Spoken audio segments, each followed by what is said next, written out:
titrated. It is in clear volumetric analysis and it is nothing but volumetric analysis. Titration.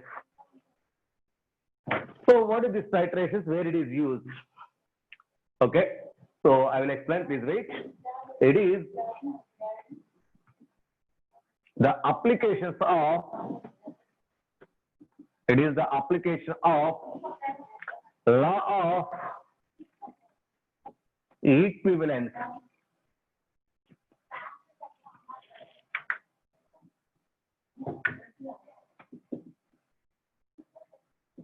Law of equivalence. Law of equivalence is nothing but gram equivalence of one substance is equal to gram equivalence of other substance. So gram equivalence of one substance is equal to gram equivalence of other substance. The concept already completed. So if you want to recollect, please go and see our YouTube channel. That is law of equivalence. That heading is there. So that law of equivalence, as per that law of equivalence, gram equivalence of one substance is equal to gram equivalence of another substance. So this is the concept behind this titration study. Okay. So what are titrations? So what are titrations? Titrations means systematic mixing of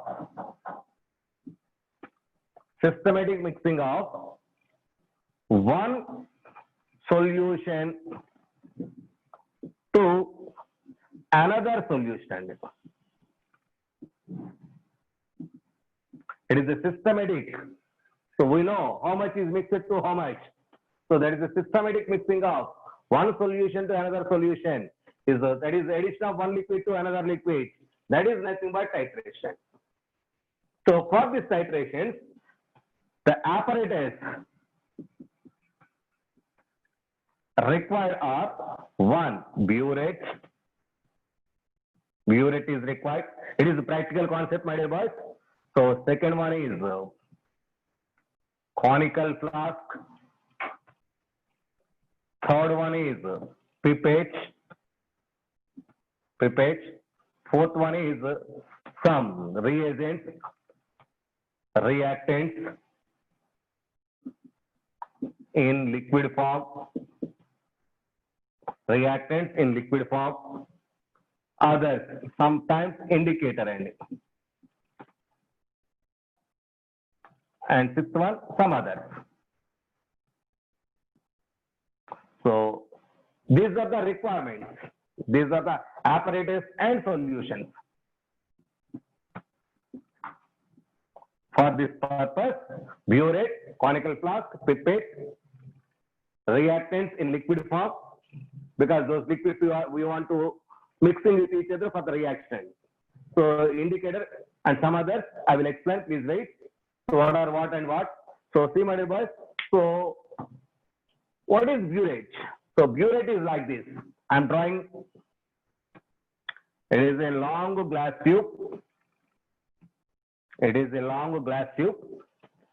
So at the bottom there is an apparatus like this. So it is closed at this position. Okay. So it is on-off switch is exists, on-off switch. Okay. So here calibrations are available. So that is starting from 0. So etc. Like this. So some calibrations are available. It is totally you will done in your labs, in chemistry labs. So this is the calibration. This is calibrations, my dear boys. So we know how much liquid is added here. Okay, up to 50 ml. This is 50 ml. This is 0 ml. It is nothing but a burette.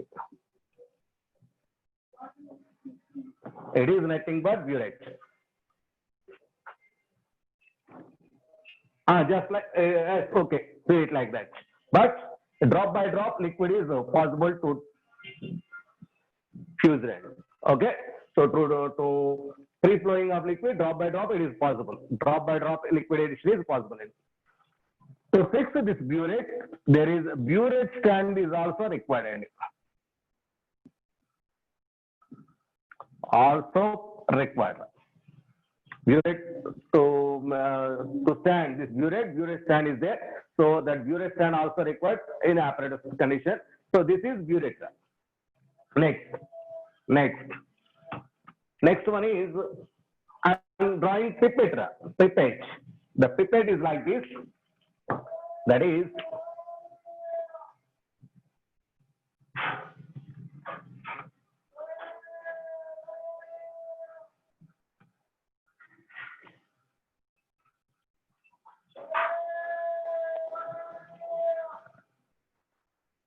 so this is the closing condition. There is a mark in the upper condition. So this is pipette. It seems like this. This is pipette. So on this pipette, the volume is maintained. So generally 20 ml pipettes are used. And up to this mark, if you want to fill, if you take a liquid up to this mark, that is 20 ml and 20 ml pipette. So it is a pipette. It is nothing but pipette. Pipette. Next, conical flask. Already we know. This is like this.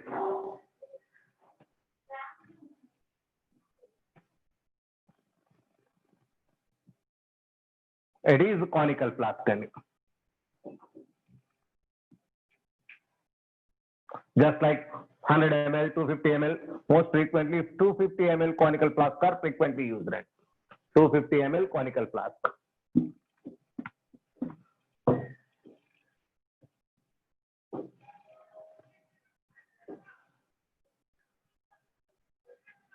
It is like this.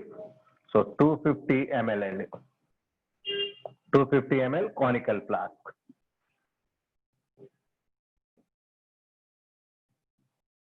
So 250 ml conical flask. These are the minimum requirements. And these are the minimum requirements to conduct a titration. To conduct a titration, burette, pipette, conical flask. So here mixing of two liquids are possible. Mixing of two liquids. One liquid is taken here. One liquid is filled here. Second liquid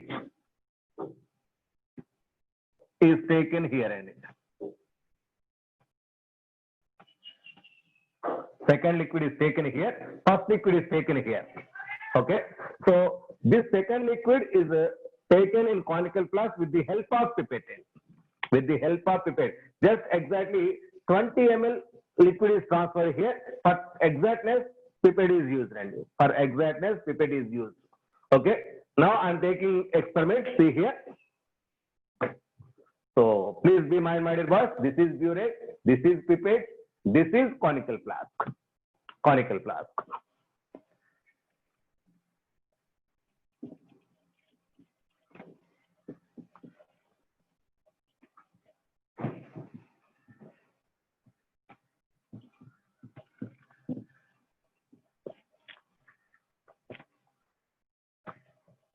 In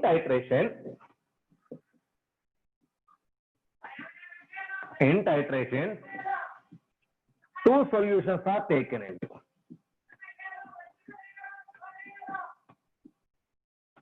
So two solutions are taken. So one is non-concentrated solution and the other is not known. That means here two solutions are considered. We must take two solutions. One is mixed with another one. So one solution whose concentration is known and the other has not known concentration. The solution whose concentration, see my dear boys, non-concentrated solution, the solution is called as a standard solution.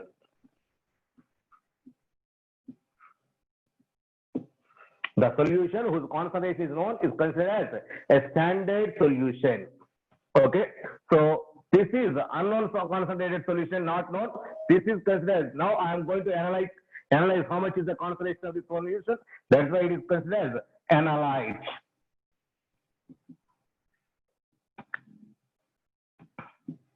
It is analyte. That is the standard solution. That standard solution is also called as titrating solution, which is also called as titrating solution, which is also called as titrant. Titrant. So these are the different names. The solution whose concentration is known considered as standard solution, also called as a titrating solution, or simply called as titrant. Whose concentration is unknown, to be calculated the concentration of the strength. So that is called as analyte. Analyte. So generally, this titrant is taken in burette.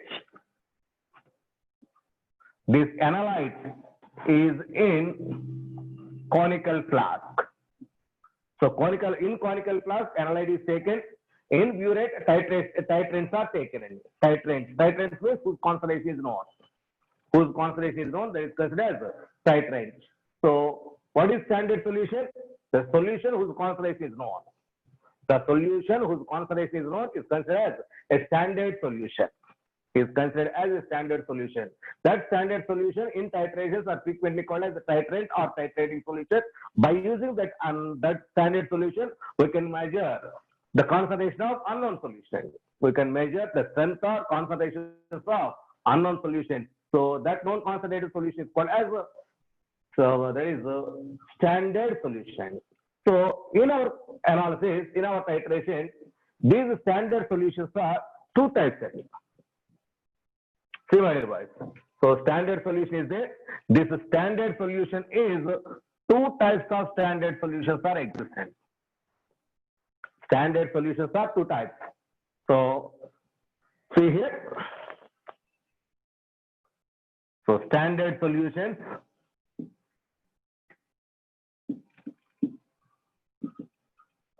means whose concentration is known, and whose concentration is known is called as standard solution. It is two types. One is primary standard solution. Primary standard solution, and the second one is secondary standard solution. Primary standard solution, secondary standard solution. There are two types of standard solutions: primary standard solutions, secondary standard solution. What is the difference between these primary standard solutions and secondary standard solutions? So now I am taking primary standard solution. So 1 degree means primary. So which one is taken as primary standard solution? This primary standard solution means, first point, the conditions for this one is that need not be standardized. Need not be standardized before use. So that means it is not to be standardized. So how much is concentration? You first of all calculate. That calculation is no needed. Already you know the concentration. Next point. It should be pure. It should be pure, non-hygroscopic,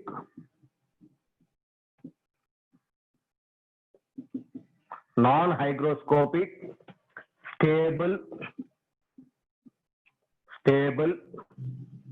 and having high equivalent weight. Generally, primary standard solutions have high molecular weight or high equivalent weight. So hygroscopic means that can absorb water from atmosphere. Hygroscopic means that can absorb water from atmosphere.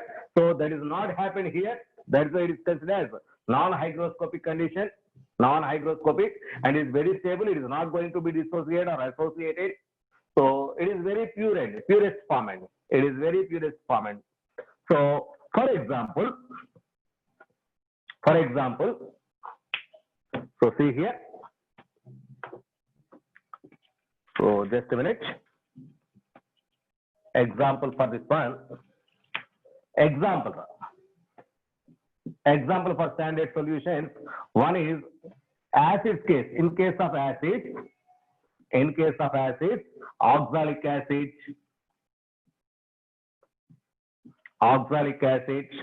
benzoic acid. These have high molecular weight. Benzoic acid, like this. These are acts as primary standard solution whose concentrations are known. Next, in case of bases, so these are washing soda, that is nothing but Na2CO3 10H2O. Its concentration is constant. So washing soda, borax, chemicals, these are chemicals, borax, so etc. are in basis conditions, etc. are bases. These are acts as primary standard solutions.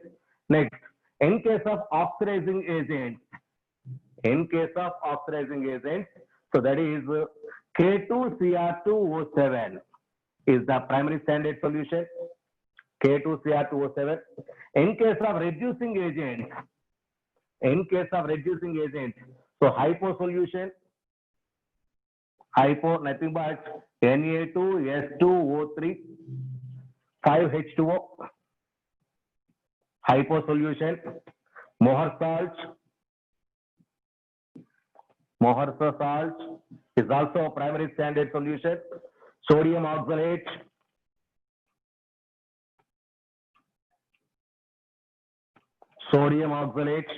etc. or reducing agents. So these are the primary standard solutions. All these obey these conditions. So these are not hygroscopic. Hygroscopic means not absorb water or moisture from air, not absorb moisture from air, and is very stable and having high molecular weight. These concentrations are standard. That means not altered as temperature increases or decreases, whatever it may be. Okay, so that is why these are considered as primary standard solutions. Now, what is the meaning of secondary standard solution? If these are not conditioned, not accepted, so that means, let us say, secondary standard solution. What is the meaning of secondary standard solution? Secondary standard solution need to be standardized.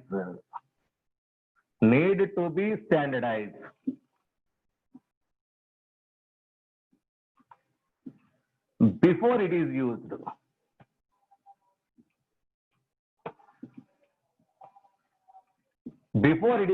Need to be standardized. So except these, remaining all generally taken as secondary standard solutions. So both are frequently used in your titrations. Okay. So see, my dear boys, this is very, very clear.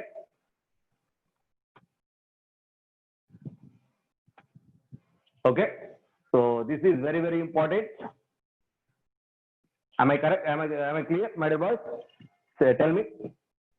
So see, my dear boys, titration means, see, listen carefully. Titration means mixing of one liquid to another liquid.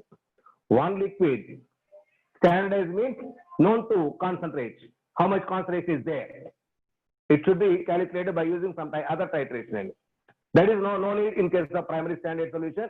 So there is a need for secondary standard solution, because if solution is prepared at this time, okay, this is used after 2 or 3 days.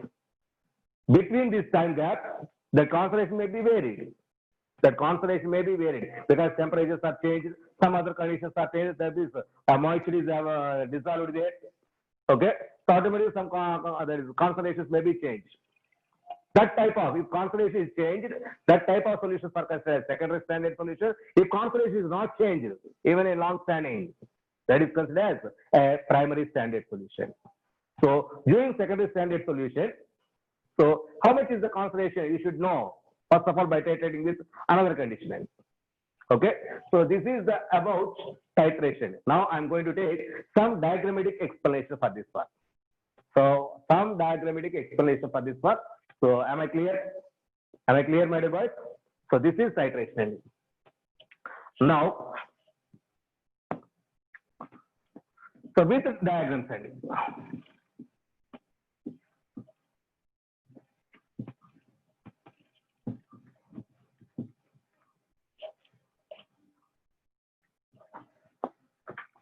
see, my dear boys.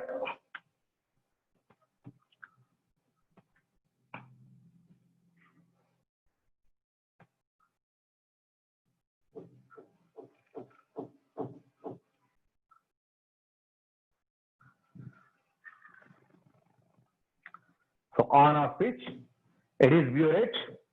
It is burette. Calibrations are there. 0 ml to 50 ml are exist. So 0 ml to 50 ml. So in this liquid is there. So these are the calibrations. So these are the calibrations. So 0 to 50 ml, it is burette. In this burette, I am filling a liquid ending. Up to 0 mark, I filled a liquid. So this is the liquid is filled. So up to this one. So this is the liquid. So this is the filled liquid is the standard solution.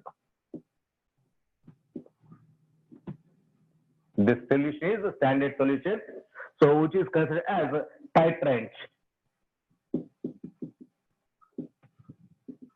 Or standard solution means non-concentrated solution. Non-concentrated solution, which is called as titrant or titrating reagent. Titrating reagent. Now, this is fitted. This is fitted with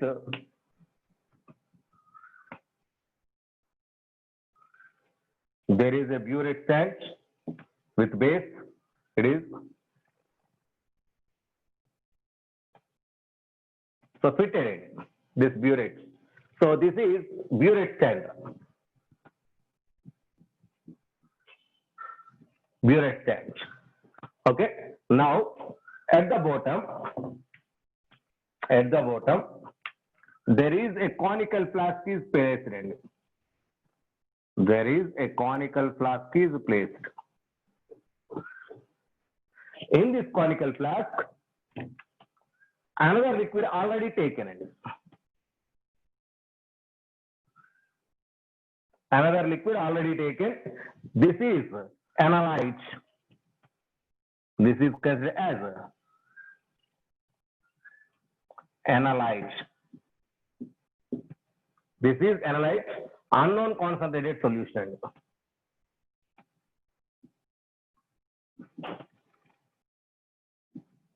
Unknown concentrated solution, analyte. Now I am giving just by opening this knob, so drop by drop a liquid is transferred from burette to conical flask. Burette to conical flask. Some experiment is going to be done. At the beginning, this analyte is more. So drop by drop addition. So automatically the standard solution in conical flask, the concentration gradually increases. How much is added is calibrated, is measured with the help of this calibration on burette standing. So this systematic addition of one liquid to another liquid is nothing but titration. The systematic addition of one liquid to another liquid is nothing but titration. Okay, at one place by the drop by drop addition, at one place, so the gram equivalence of this analyte is equal to gram equivalence of this titrant. So that point at which the gram equivalents are equal for between these two liquids, that point is considered as end point. That is considered as end point. What is end point? At that point or volume, at that point or volume of burette, that is the burette reading in it, at that point, the gram equivalent of titrant is equal to gram equivalence of analyte. So at which the gram equivalence of titrant is equal to gram equivalence of analyte, that burette reading is called as end point or also called as equivalence point.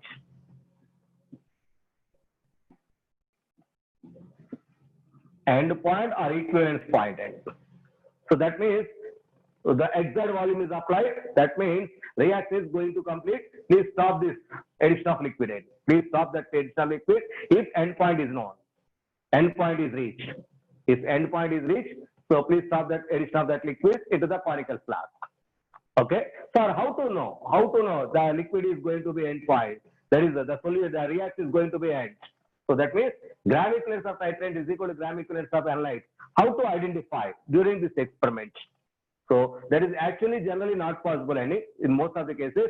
That is why there is a need of indicator to indicate the completeness of the reaction. To indicate the completeness of the reaction, there is a need of indicator.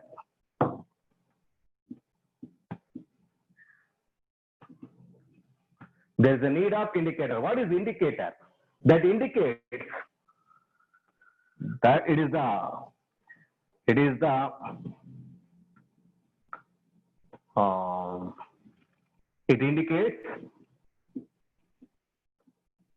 the completeness of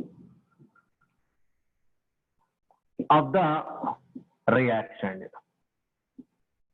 It indicates the completeness of the reaction. It indicates the completeness of the reaction, which is nothing but indicator. So it is the external liquid or substance added to the conical flask. It is the external substance added to the conical flask that explains, that indicates the completeness of the reaction by changing the color. Reaction by changing the color. By changing the color. So before completeness of the reaction in conical flask, the liquid is in one color. At end points, the color suddenly changed. So that is the influence of indicator condition. So that indicates the just okay. So is this clear, my device? What is indicator? There is the foreign substance, that is the external substance added to the analyte in conical flask in small quantities, my device, required in small quantities and quantities. That is 1 or 2 drops. That is 1 or 2 drops and 1 or 2 drops is sufficient. A small quantities are required. Okay, that gives different colors at different positions. And so before end point, one color is there. So at end point, color is suddenly changed. Where color is suddenly changed, the reaction is going to be complete. Please stop the experiment. Addition of that liquid to the conical flask. So that means equivalence point is reached. That equivalence point is identified with the help of indicator. That means this chemical indicates the end point. This chemical indicates the end point. That is why it is called as indicator. That is why it is called as indicator. So is this clear, my dear boys, towards this our titration? What is titration? It is the systematic addition of one liquid to another liquid. One having known concentration, another has no, unknown concentration. Known concentrated solution is called as the titrant or standard solution. Unknown concentrated solution is considered as analyte, another reactant. Okay. Next one. So generally titrant is taken in burette and analyte is taken in conical flask. In this analyte, to identify the end point, to identify the equivalence point, another foreign substance is added in small quantities, that is either 1 or 2 drops. That is considered as indicator that gives different colors before and after end point. Before end point, one color is there. After end point, another color is there. So it must be in requirement, that is in small quantities, it is required. In small quantities, it is required. This is the titration. In this titration, at equivalence point, so gram equivalence of one substance, one liquid is equal to gram equivalence of another liquid. Here, two liquids are mixed. Two liquids are mixed. So the systematic addition of one liquid to another liquid is nothing but titration. Here, gram equivalence of one is equal to gram equivalence of other is nothing but That is, it is nothing but that is law of equivalence, and that is why it is the application of law of equivalence, and it is the application of law of equivalence. So now it is nothing but titration. So by using these chemicals, based on these chemicals used in titrations, these titrations are number of types. And these titrations are number of types. If one liquid is acid, another one is base, this titration is considered as acid-base titration.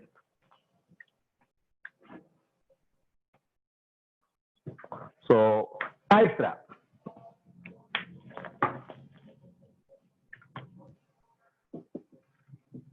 types of titration. So one is acid-base titration. One is acid-base titration. What is acid-base titration? Acid is mixed with base or base is mixed with acid. So acid is mixed with base. That means in burette acid or base is taken, in conical flask acid or base. So here acid, it is base. Okay. So acid is added to the base. So acid-base mixing is possible. That type of titrations are considered as acid-base titrations. One is, that means among two liquids, one is acid, another one is base.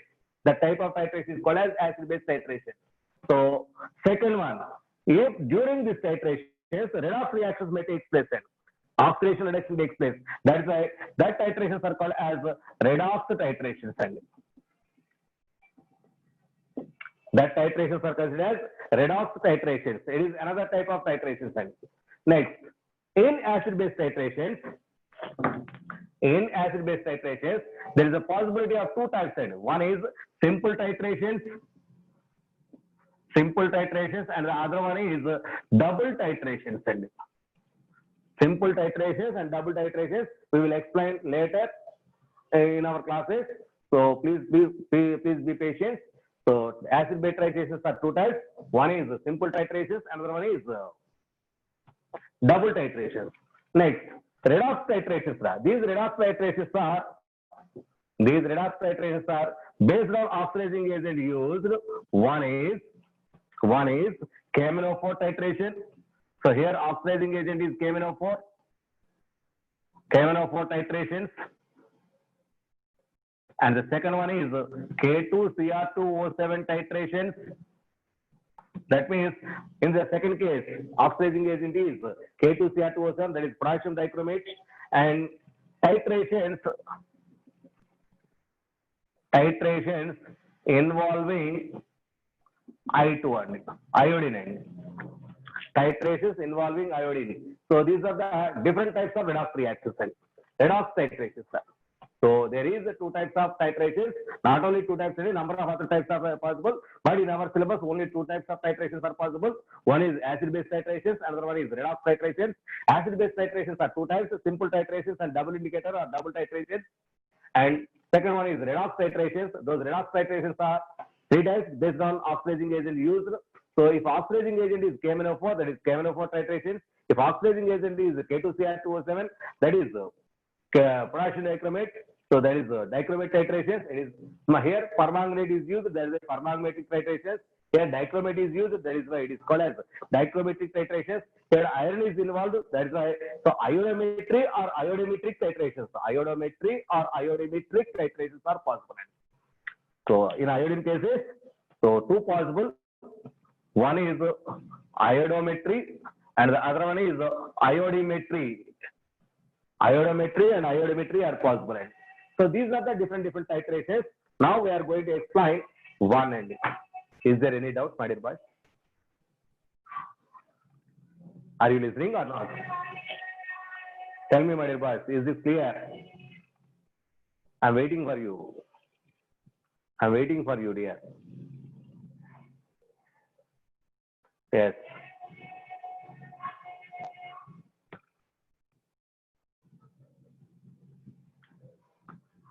So up to now, is there any doubt? Up to now, is there any doubt? Okay, good, my dear boys. So pipette means that is the instrument used to transfer a fixed quantity of liquid in conical flask.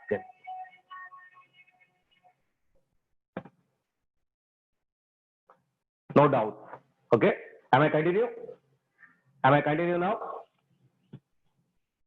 Yes. Thank you. So first of all, here the important word is indicator. Indicator is very, very important. That indicates the completeness of the reaction. A small drops are required.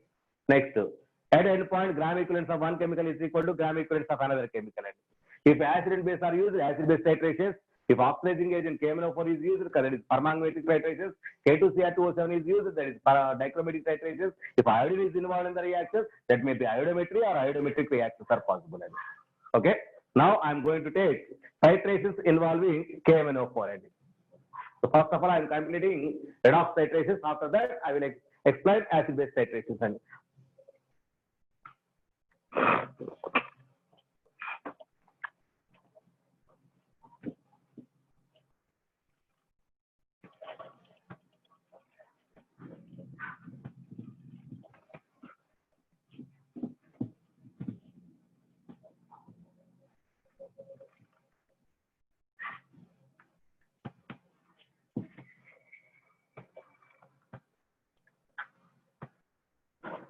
Now our topic is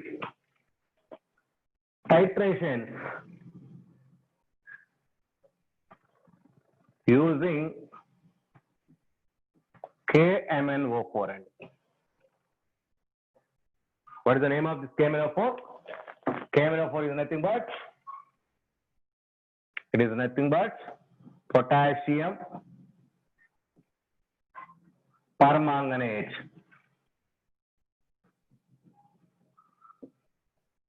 It is nothing but potassium permanganate.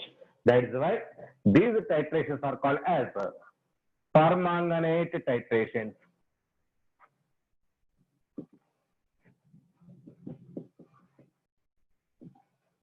Or permangamatic titrations.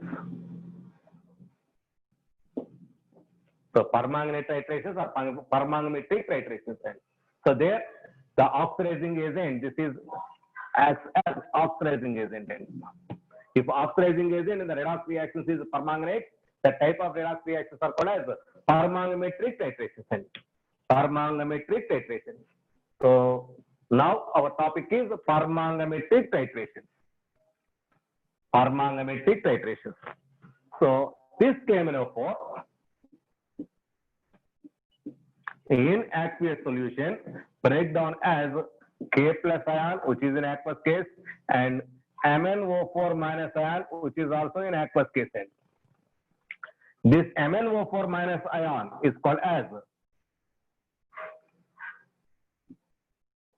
permanganate ion.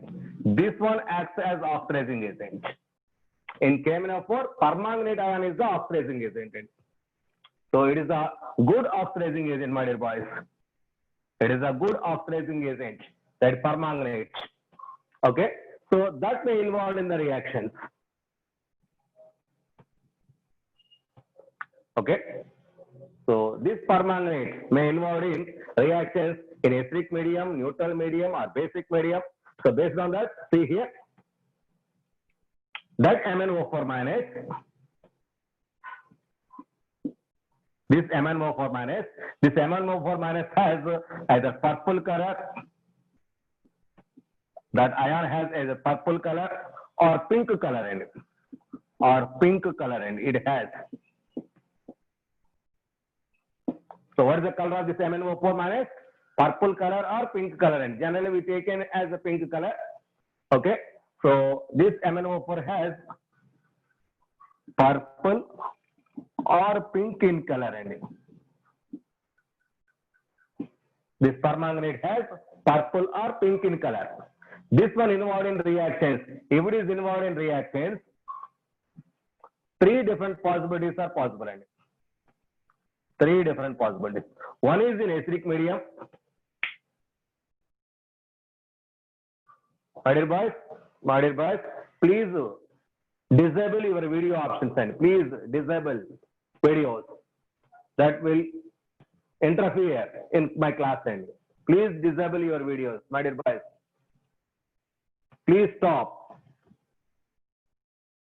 My dear boys, please stop videos. Your videos. Please disable your video option. that interfere with the classes for students, even to you also. Please disable it. Please disable it. Not up to 10:40. Actually, my class, my dear boy. Is my video is clear or not? Tell me. My video is clear or not? My video is clear or not? Tell me, my dear boys. Clear. Yes. So, my dear boys, please check your video network connection. That may be your problem. Yes. MnO4, purple or pink in color. Purple or pink in color. So, this may involve in the reactions either acidic medium reaction or neutral medium or basic medium. And three types of reactions are possible. So, neutral medium, it is a strong basic, it is neutral or weak basic. So, neutral medium or weak basic in nature. In acidic medium, here Mn is in +7 oxidation state. That Mn here is converted into +2 state. Mn is converted into +2 state in acidic medium. In neutral or weak basic medium, this Mn is converted into Mn +4 state. That is MnO2 का convert होता है. It is converted into MnO2. It is converted into MnO2. Okay. So there Mn is in +4 oxidation state. Here MnSO4. Here Mn is in +2 oxidation state. Mn is in +2 oxidation state. So in strong basic medium, this Mn is converted into Mn +6 state. Here is +4, here is +2, here is +6. So that is K2MnO4, not KMnO4. It is K2MnO4. It is K2MnO4. So what is MnSO4? Manganese sulfate. It is nothing but manganese sulfate. So this is colorless. So color is colorless. So pink color changes to colorless. So MnO2, it is a precipitate out. It is black or brown precipitate. The precipitate is formed, black or brown colored precipitate. So this K2MnO4, potassium manganate. It is potassium manganate, not permanganate. It is potassium manganate. Here it is green in color. Green in color. So that means, my dear boys, so if KMnO4 involved in acidic medium reactions, that is so purple color change to colorless. So colorless in cases this one. So there, so if it is neutral medium, black precipitate is formed. So it is in basic medium, that is green color solutions are formed. Green color solutions are formed. Okay. So this is the cases. So in permanganate crisis, these are possible in most of the cases. So acidic medium reactions are generally connected. Acidic medium reactions are generally connected. There Mn+7 is converted to Mn+2. Here N factor is equal to 5n. +7 changes to +2. That means N factor is 5n. N factor is 5. Here in neutral medium of this one, here N factor is 3n. Here N factor is equal to 1n. In strong basic medium, N factor is equal to 1n. So while calculating equivalent weights of KMnO4, the same concept I explained to you. So my dear friends, purple color changes to colorless in acidic medium. So here it is black in color, it is green in color. These colors are very, very important. That means itself color changes are observed. That's why in permanganate titrations, no indicator, no external indicator is used. No external indicator is used because itself color changes are observed. That means here self indicator is involved.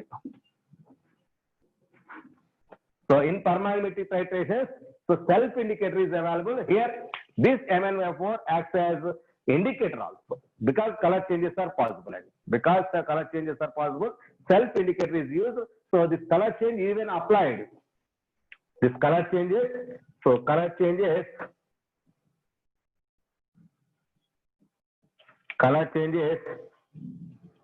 are possible even at very low concentrations. That is at about 10 power minus 6 em. Even at very low concentrations also these color changes are possible. That is why externally no indicator is used to indicate the completeness of the reaction. Only itself acts as indicator. That's why self-indicated term is used. Right? Self-indicated term is used. So in acidic medium, that means KMnO4 acidic medium reactions are possible. So that means during the reaction acidification takes place. So in acidic reactions, so acidification is done only by using dilute H2SO4. So acidification is done only by dilute H2SO4. In KMnO4 reactions, acidification is complete during acidification reactions, acid presence reactions, the acid must be used only dilute H2SO4, but not. It is very, very important. But not HCl or HNO3. So, but not HCl or HNO3. These are not used. This dilute H2SO4 is only used for the acidification of permagnetic titrations. Why, sir? Why this HCl or HNO3 is not used? Why this HCl or HNO3 is not used? Because this HNO3 also strong oxidizing agent. That means this may interfere in the oxidation state of oxidizing power of this KMnO4. That's why, because HNO3 acts as also strong oxidizing agent. So in the presence of oxidizing agent, another strong oxidizing agent is no need. That is why not used. Next, this HCl. This HCl is converted into Cl2 in the presence of this KMnO4. HCl is converted into Cl2 in the presence of KMnO4. That is why oxidation takes place. HCl is oxidized to Cl2 in the presence of KMnO4. That means the Cl2 may involve in the reaction, may interfere the reaction. That is why HCl is not used and HNO3 is not used. Because it is not used because of its oxidizing power. And HCl is oxidized to Cl2. That is why, so that Cl2 may interfere the reaction. That is why HCl is also not used. So the one and only possible oxidation acidification is only with dilute H2SO4. Is only with dilute H2SO4. It is very, very important. It is very, very important. So is this clear, my dear boys? Is this clear or not? Okay. Now I'm going to take one example, one problematic part towards this paramagnetic titration. So is there any doubt? Is there any doubt?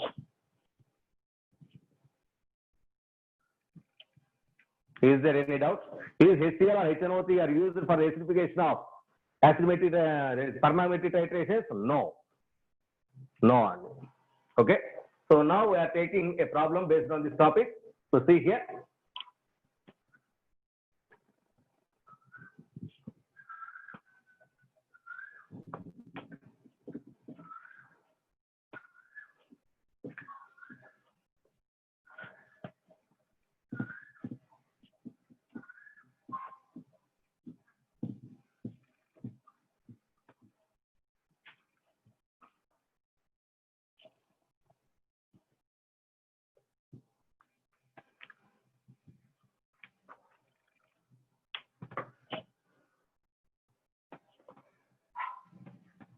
Problematic.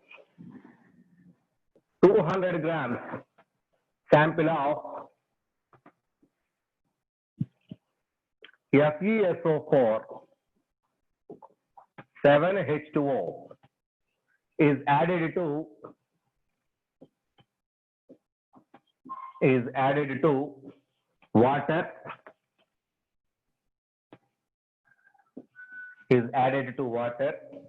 and acidified with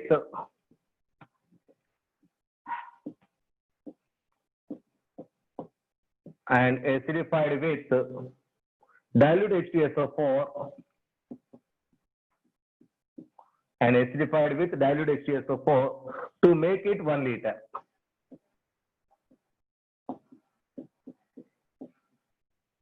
To make it 1 liter. 50 ml of this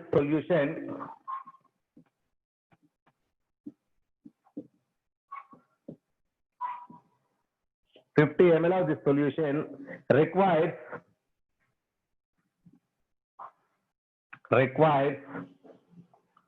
20 ml of 0.2 m 20 ml of 0.2 m KMnO4 solution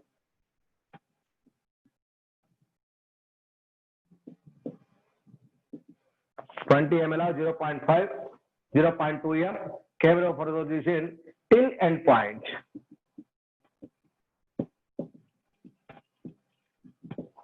Till end point. Find the percentage purity of the sample. Find the percentage purity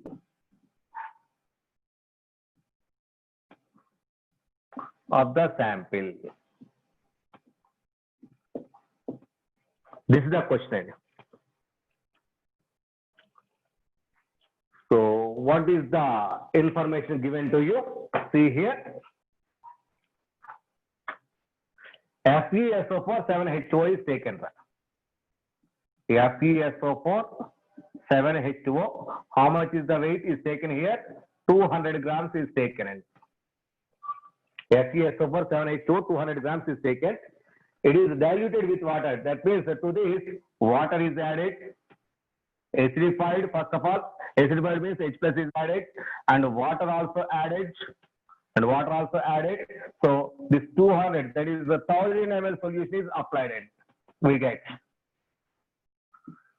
1000 ml solution we get it. Okay. From this 1000 ml, 50 ml is collected. From this 1000 ml, 50 ml is collected. So this 50 ml, see here, 50 ml of this solution requires KMnO4. So to this KMnO4, that is KMnO4 is required. How much of KMnO4? 20 ml and 0.2 m. 20 ml and 0.2 m. So end point is reached. That means reaction is completed. Reaction is completed. End point means reaction is completed. Now, how much is the percentage purity of the sample? 200 grams. First of all, calculate how much is the Fe plus 2 or FeSO4 exactly actually available. So, percentage purity we will calculate it. So, based on your stoichiometric calculation, percentage purity. From this, gram equivalence of this chemical is equal to gram equivalence of this chemical because endpoint is there. That means their gram equivalents are equivalent. Their gram equivalents are equal. That is why I am taking that point here. That means here gram equivalence of FeSO4 is equal to gram equivalence of KMnO4. Gram equivalence of FeSO4 is equal to gram equivalence of KMnO4.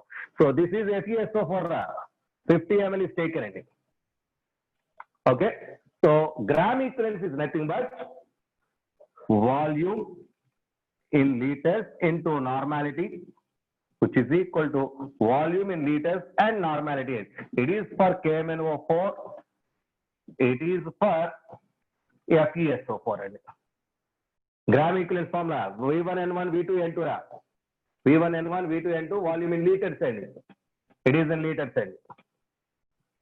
So if volume is in milliliters, now that is taken as milli equivalent. So if volume milli equivalent, that is milli equivalence of FeSO4 is equal to gram equivalents are nothing but milli equivalents may also consider it. Milli equivalence of FeSO4 is equal to milli equivalence of KMnO4. This may also accepted it. Milliequivalence of FeSO4 is equal to milliequivalence of KMnO4. Milliequivalence means normality into volume in milliliters, sir, of FeSO4 is equal to normality into volume in milliliters of KMnO4. KMnO4. Normality into volume in milliliters of FeSO4, normality into volume in milliliters of KMnO4. Now apply conditions. So we don't know the normality cases still. We don't know the normality cases because molarities are given to you. So molarity is converted into normality. What is the relation between molarity and normality? We know normality is equal to n factor into molarity. Already we completed 2 or 3 days back. Normality is equal to n factor into molarity. Therefore, instead of normality, I am using n factor into molarity. Therefore, n factor into molarity into volume in ml of FeSO4 is equal to normality plus molarity any n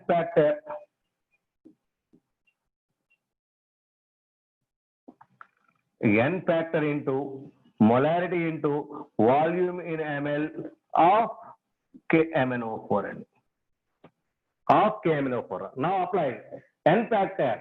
So whenever Fe plus 2 is involved in the reaction, always it is converted into Fe plus 3. So we must know Fe plus 2 changes to Fe plus 3. So therefore, in this case, n factor is equal to 1. So it is for FeSO4 1 into, we don't know the molarity of this FeSO4 into volume of FeSO4, how much is taken? 50 ml is equal to n factor of KMnO4. In acidic medium, already I told that 5 is the n factor. So molarity is how much? 0.2 into volume is how much? 20 n. From this we calculate it. Therefore, molarity of FeSO4 is equal to how much? It is 2 by 5 ml after calculation. Molarity of FeSO4 is equal to 2 by 5 ml. Okay. So therefore, for this solution, molarity is equal to 2 by 5 m. That means automatically this is also applicable for 1000 ml solution because this 50 ml is collecting from this one. That is the molarity of this 50 ml is equal to molarity of this 1000 ml. Molarity of that 1000 ml. So, okay. Therefore, molarity of 1000 ml FeSO4 is equal to 2 by 5. 2 by 5. Okay. Once you know the molarity, find out the weighted. Therefore, molarity is equal to weight by gram molecular weight into 1000 by VmL. 1000 by VmL. So by using this formula, you calculate mass of FeSO4 actually there. So therefore, molarity is how much? 2 by 5 is equal to weight. So we want to calculate molecular weight of FeSO4, that is 278 FeSO4 7HO 278 into 1000 by volume in ml also 1000 and 1000 ml is collected. Therefore, weight is equal to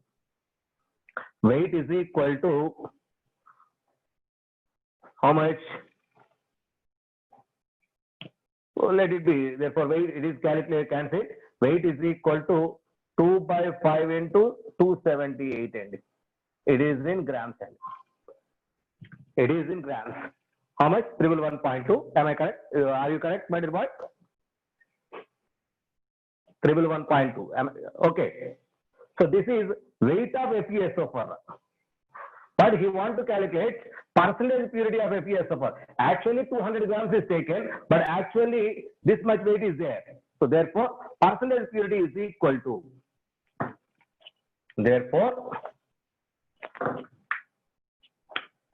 percentage purity is equal to weight by actual weight. That is how much weight is taken. That is 2 by 5 into 278 by taken weight 100 into 100.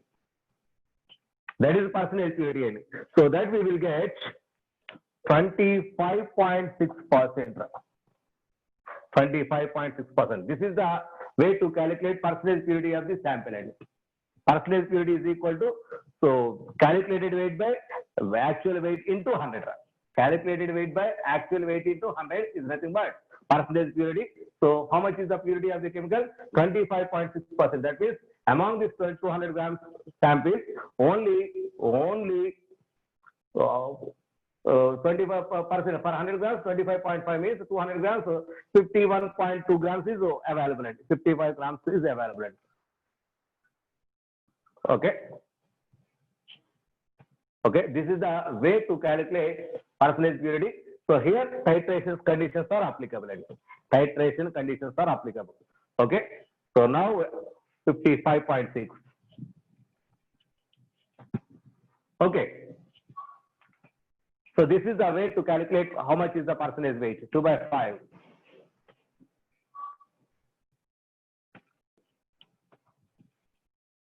From this, see here, molarity is equal to 2 by 5 m.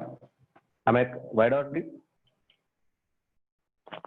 calculate it itself? This is 10 times. This is 2 times. This is 2 times.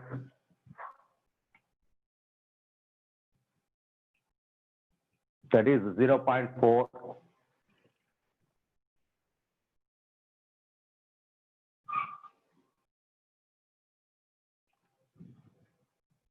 Therefore, molarity is equal to 0.4. That is 4 by 10. That is 2 by 5. Sufficient or not? That is 2 by 5.